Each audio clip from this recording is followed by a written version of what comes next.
To stop being poor, you have to first stop thinking poor. This isn't about blaming yourself for your circumstances, it's about reclaiming your power to change them.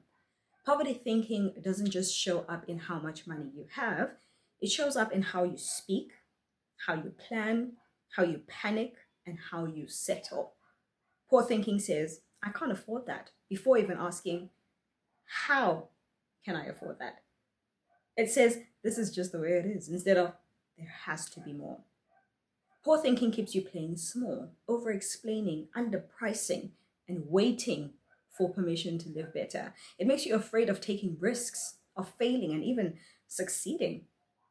But your mind was never meant to stay in survival mode.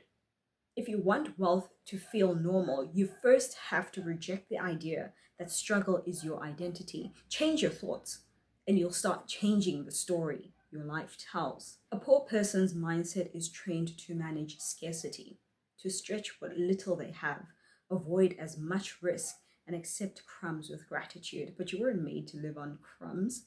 Abundance thinking says, I can create more. It sees every problem as a doorway, every setback as a setup.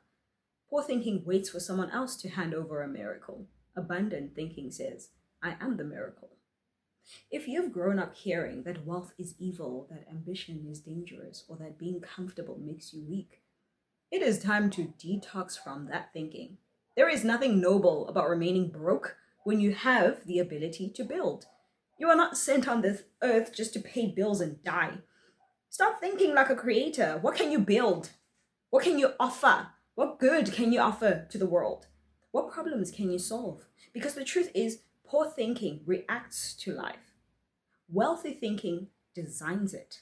A huge part of poor thinking is guilt. Guilt for wanting better, guilt for outgrowing your environment, guilt for saying no to struggle culture. But stop. You're not selfish for wanting overflow. You are not disloyal for choosing a life your parents never had. You're not greedy for building wealth with peace. The poverty mindset will make you believe that dreaming is delusional, that rest is laziness, and that making money must come with shame.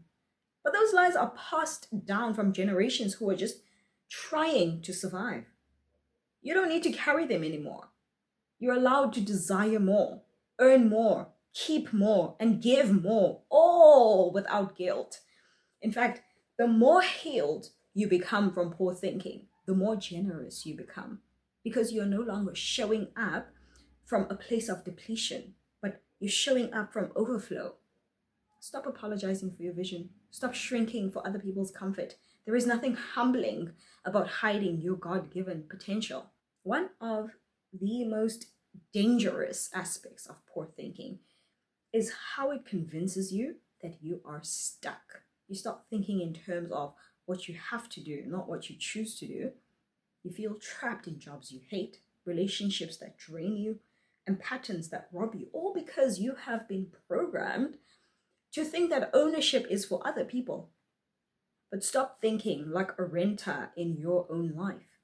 You're not just a consumer of life, you're a co-creator with God, a contributor, and an architect. Wealthy thinking starts with ownership, owning your time, owning your vision, owning your voice. Poor thinking waits for permission, but wealthy thinking gives itself permission. It doesn't mean you'll have everything that you want tomorrow. It means you stop behaving like someone who knows where they are going, with discipline, clarity, and bold steps. When you shift from obligation to ownership, life starts to rise to meet you there. You are not born to be a martyr for broken systems. You are not created to hustle until you break. Stop thinking like a poor person. Not because you're better than anyone else, but because you're worth more than living in constant lack. Poverty thinking will tell you to be realistic or to stay small and don't make waves. But reality can be rewritten. The moment you decide to challenge what you've been taught, the world around you starts to change. You stop settling for just enough and start building toward more than enough. And more than enough doesn't just serve you, it blesses others. It funds dreams. It sets your children free. You're not just changing your income, you're changing your inheritance. So think boldly, think wisely, think abundantly. Because the most dangerous lie you can believe is that being broke is your destiny. Because the truth is, it was only ever supposed to be your beginning until you grew out of it.